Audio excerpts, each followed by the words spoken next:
Hi friends, అందరికి good morning. ఈరోజు గురువారం అండి. మరి వర్షం మనం ఎప్పుడైపోయిన రోజు దేవుని కోరుకుంటున్నాం వర్షం పడాలని. మరి ఈరోజు గురువారం ఉదయం నుంచి లోపూడి గ్రామంలో ఈ రకంగా పడుతుందండి. మా లోపూడిలో అవును ఫ్రెండ్స్, వర్షం 2-3 దుక్కులు పడితే చాలా బాగుంటుందని అంత తొందరగా మనం కోరుకుంటున్నాం ఫ్రెండ్స్. ఈ రకంగా పడుతుంది మా లోపూడి గ్రామంలో వర్షం. చూడండి.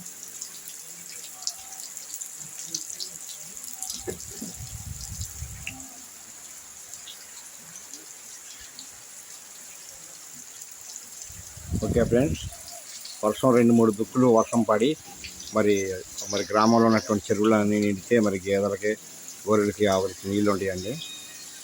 మరి వర్షం బాగా పడాలని ప్రతి ఒక్కరం కూడా కోరుకుందాం ఫ్రెండ్స్. ఓకే ఫ్రెండ్స్, అందరూ బాగుండాలి. మీ అందరూ కూడా శ్రీరామ్ రక్ష. జై శ్రీరామ్, జై జై శ్రీరామ్, జై హనుమాన్, జై జై హనుమాన్.